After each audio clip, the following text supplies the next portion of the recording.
बिस्मिल्लाहिर्रहमानिर्रहीम अस्सलाम वालेकुम friends and welcome back to my YouTube channel English booster. दोस्तों, हमारी पिछली लेक्चर में हमने लेटर और वर्ड को डिस्कस किया था। लेटर्स आपस में मिलके वर्ड्स बनाते हैं, वर्ड्स आपस में मिलके सेंटेंसेस बनाते हैं और यही सेंटेंस आज की हमारी इस वीडियो का टॉपिक रहेगा। तो टाइम को वेस्ट किए बिना शुरू करते हैं। Sentence. A sentence is a group of words that gives full meaning. Sentence जो है यानी जुमला, ये क्या होता है? इज अ ग्रुप, यानी ये एक ग्रुप होता है, मजमुआ होता है। किस चीज़ का मजमुआ होता है? किस चीज़ का ग्रुप होता है? ऑफ वर्ड्स यानी अल्फाज का, जो कि क्या करता है? गिव्स यानी देता है। क्या देता है? फुल मीनिंग यानी मुकम्मल मानी। तो sentence is a group of words that gives full meaning, यानी अल्फाज का एक ऐसा मजमुआ जो मुकम्मल मानी दे, यानी जिसे पढ़ के पूरा मतलब समझ में आ जाए।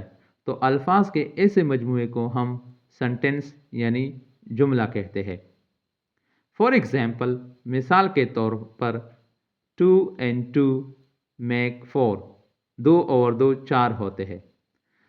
तो ये जो 5 अल्फाज का मजमुआ है 2 and 2 make 4, ये मुकम्मल मानी देता है। इसे पढ़ के पूरा मतलब हमारी समझ में आ जाता है। तो अल्फाज का ऐसा मजमुआ जो मुकम्मल मानी दे, जिसे पढ़ के पूरा मतलब हमारी समझ में आ जाए, तो अल्फाज के ऐसे मजमुए को हम सेंटेंस यानी जुमला कहते हैं। दोस्तों, every new sentence begins with a capital letter and ends with a full stop, question mark और साइन ऑफ एक्सक्लेमेशन। यानी हर नया जुमला कैपिटल लेटर से शुरू होगा, यानी हर नए जुमले का पहला लेटर जो होगा वो कैपिटल होगा, बड़ा होगा, और उसका खात्मा जो है वो फुल स्टॉप पे होगा या क्वेश्चन मार्क पे होगा या साइन ऑफ एक्सक्लेमेशन पर। यानी हर नया सेंटेंस जो है ये कैपिटल लेटर से शुरू होगा और ख़त्म होगा फुल स्टॉप पे या क्वेश्चन मार्क पे या साइन ऑफ एक्सक्लेमेशन पर। तो ये तो हमने सेंटेंस को डिफाइन किया कि सेंटेंस क्या होता है, जुमला क्या होता है। अब हम इसकी पार्ट्स को देखेंगे कि सेंटेंस के कितने पार्ट्स होते हैं। दोस्तों, every sentence has 2 major parts, यानी हर एक जुमले के 2 बड़े हिस्से होते हैं, सब्जेक्ट एंड प्रेडिकेट। सब्जेक्ट क्या होता है? Subject is the part of a sentence about which something is said. Subject is the part of a sentence about which something is said, यानी जुमले का वो हिस्सा जिसके बारे में कुछ कहा जाए। तो जुमले का वो हिस्सा जिसके बारे में कुछ कहा जाए उसे हम सब्जेक्ट कहते हैं। और प्रेडिकेट जो है, predicate is the part of a sentence that tells something about the subject.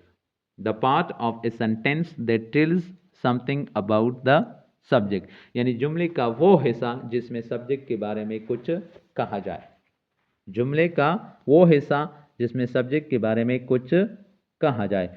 अगर आसान अल्फाज में मैं समझाऊं तो सब्जेक्ट जो होता है, सब्जेक्ट वो होता है जिसके बारे में कुछ कहा जाए, यानी जिसके बारे में कुछ कहा जाए वो सब्जेक्ट होता है, जो कुछ कहा जाए वो प्रेडिकेट होता है। मिसाल के तौर पर, Ahmad is a good boy, Ahmad एक अच्छा लड़का है। तो इस सेंटेंस में अहमद जो है ये सब्जेक्ट है, क्योंकि इसके बारे में कुछ कहा गया है।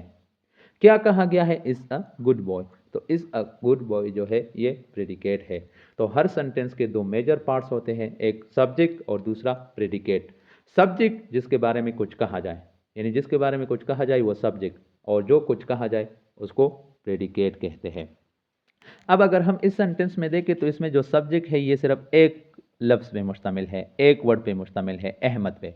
जबकि प्रेडिकेट अगर हम देखें इज़ अ गुड बॉय, तो ये 4 अल्फाज पे मुश्तमिल है।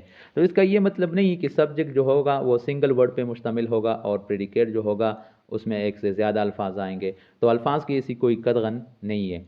कभी कभी इस तरह होता है कि सब्जेक्ट जो होता है वो ज़्यादा अल्फाज पे मुश्तमिल होता है, जबकि प्रेडिकेट जो होता है वो कम अल्फाज पे मुश्तमिल होता है। फॉर एग्जाम्पल, मिसाल के तौर पर, द पुअर बॉय वेप्ट, गरीब लड़का जो था वो रोया। तो इसमें द पुअर बॉय अगर हम देखें तो ये सारा सब्जेक्ट है, क्योंकि बात किसके बारे में हुई है, द पुअर बॉय के बारे में। तो द पुअर बॉय जो है ये सब्जेक्ट हो गया, और इसके बारे में क्या कहा गया है, वेप्ट यानी रोया। तो वेप्ट जो है ये प्रेडिकेट है। तो इस सेंटेंस में अगर हम देखें तो सब्जेक्ट 3 अल्फाज पे मुश्तमिल है, जबकि प्रेडिकेट सिंगल वर्ड पे जो है एक ही लफ्ज़ पे मुश्तमिल है। तो अल्फाज की ऐसी कोई कतगन इसमें नहीं है। और जब भी प्रेडिकेट एक लफ्ज़ में मुश्तमिल होगा तो वो क्या होगा, वो वर्ब होगा, क्योंकि वर्ब जो है ये सेंटेंस का सबसे इम्पोर्टेंट वर्ड होता है। वर्ब के बगैर सेंटेंस नहीं बन सकता। तो ये था आज का हमारा छोटा सा लेक्चर सेंटेंस और उसके पार्ट्स के बारे में। अगली वीडियो में दोबारा आपकी खिदमत में हाजिर होंगे काइंड्स ऑफ सेंटेंसेस के साथ, जिसमें हम काइंड्स ऑफ सेंटेंसेस को डिस्कस करेंगे on the basis of function, यानी काम के लिहाज से इंग्लिश में सेंटेंस की कितनी किस्में होती है और कौन कौन सी है। तो मुलाकात होती है अगली वीडियो में। हमारे साथ जुड़े रहे, जहाँ भी रहे खुश रहे, आबाद रहे और दुआओं में याद रखे। Good bye and see you soon.